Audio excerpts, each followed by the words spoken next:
여러분 안녕하십니까? 창세기의 말씀을 통해서 함께 은혜를 나누는 새롭고 날마다 새로우니 하는 새 날새 프로그램을 진행하고 있습니다.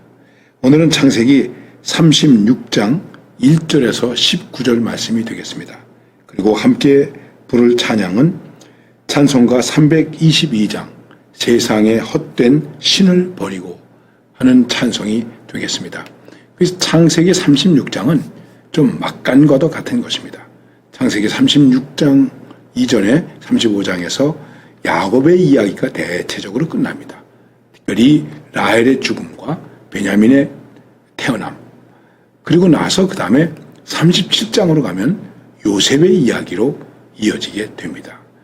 그렇게 따지면은 창세기 35장에서 36장, 37장 이어지는데 벌써 세월이 한 20년 가까이 흐르지 않았겠나, 이렇게 우리가 생각될 수도 있는 것입니다.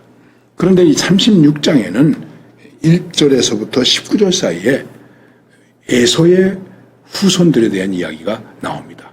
자세한 이야기는 아니고 후손들이 어떠한 자녀들이 있었나 하는 것으로 쭉 나열되고 있습니다. 에서는 야곱과 형제입니다. 축복으로 인해서 형제 사이에 갈등이 있게 되었습니다. 어찌 보면은 야곱 때문에 큰 손해를 입은, 상처를 입은 사람이라고 생각할 수도 있습니다. 그런데 우리가 생각할 때 에서가 왜 이렇게 실패한 사람이 되었을까? 나중에 신약에서 히브리서에서 이렇게 말씀하고 있습니다. 축복의 기회를 잃어버리고 난 다음에는 후회를 해도 소용이 없다. 기회를 잃어버린 다음에 후회를 해도 소용이 없다. 에서는 그런 사람이 아닐까 이렇게 생각하고 나중에 이 에서는 에돔이라고 하는 나라를 이루게 됩니다. 그리고 그 에돔이라고 하는 뜻도 붉다, 붉은 색깔이다 하는 뜻을 가지고 있습니다. 지금의 요르단 근처의 페트라 지역 그쪽이라고 우리가 말할 수도 있겠습니다. 그런데 여기서 이야기할 수 있는 것은 무엇이냐? 에서가 아버지를 떠나서 가정을 이루고 큰 종족을 이루고 그랬습니다. 어떤 의미에서는 야곱보다 더 강성했습니다. 야곱보다 더 부자였다, 이렇게 말할 수 있습니다.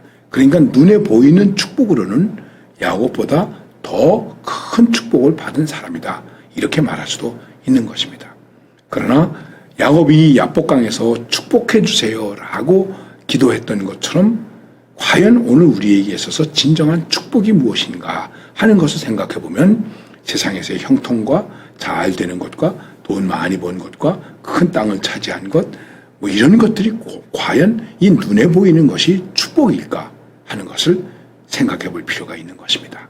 여러분과 저는 그게 아니라 정말 하나님과의 관계에서 야곱이 이스라엘 되었는가, 그리고 하나님의 말씀이 내게 들려지고 있는가, 그리고 그 하나님을 믿는 것 때문에 슬픔을 가슴에 안고도 희망을 말할 수 있고 희망적으로 살아갈 수 있는가.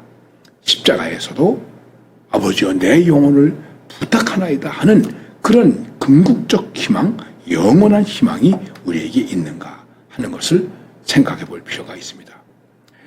야곱은 일단 결혼을 좀 불신 여인과 결혼한 것 같습니다.